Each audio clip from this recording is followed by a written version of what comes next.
মমতার শেষের শুরু কি হয়েই গেল? অন্তত আজকের ভিডিওটা দেখে মমতার তৃণমূল কংগ্রেসের যে শেষের শুরু হয়ে গেছে সেই নিয়ে কারোর কোনো দ্বিমত থাকতেই পারে না।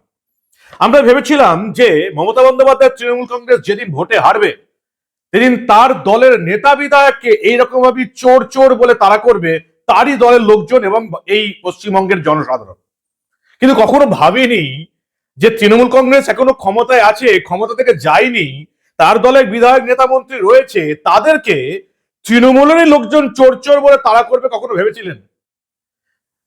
মমতা বন্দ্যোপাধ্যায় নিজের দলটাকে কোথায় নিয়ে গেছে একবার ভাবুন। এমনি তো মমতা বন্দ্যোপাধ্যায় আগে ছিলেন অগ্নিকন্যা, তারপরে হয়ে গেলেন চপ কন্যা, এখন হয়ে গেছেন ঘগ্নিকন্যা।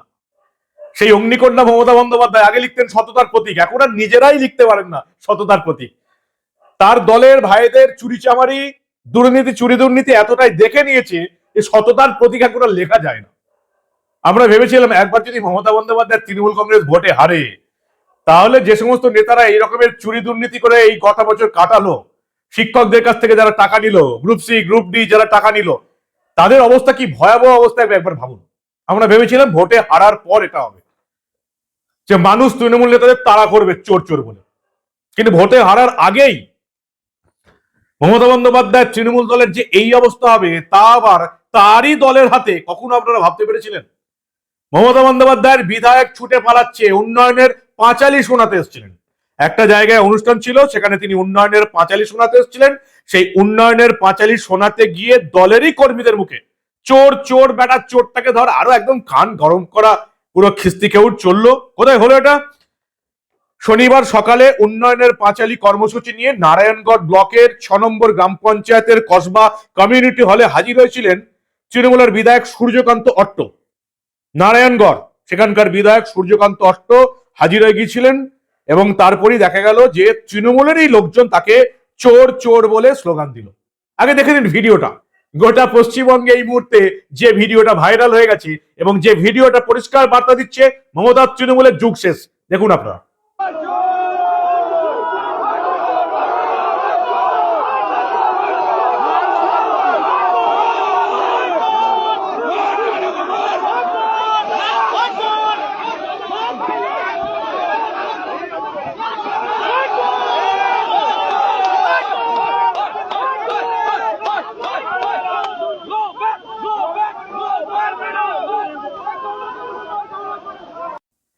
কি অবস্থা একবার ভাবুন।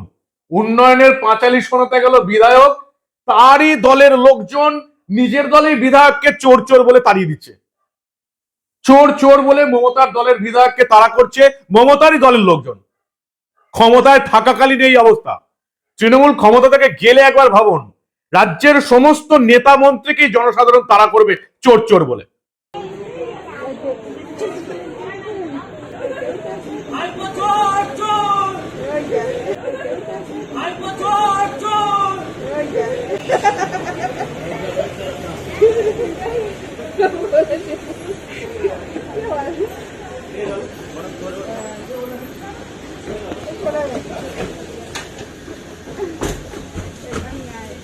ই বাবা,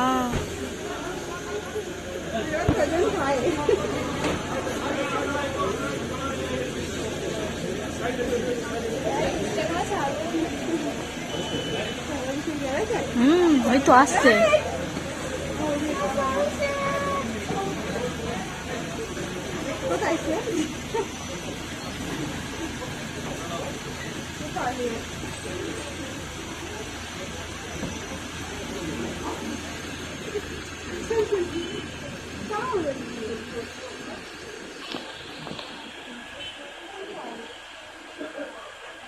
যে বলেছে সে বিজেপির লোক, আমি জানি না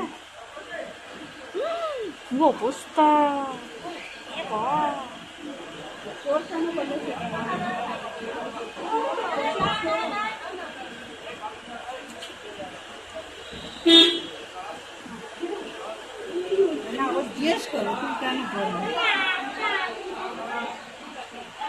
সে এখানে থাকবে।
কি করে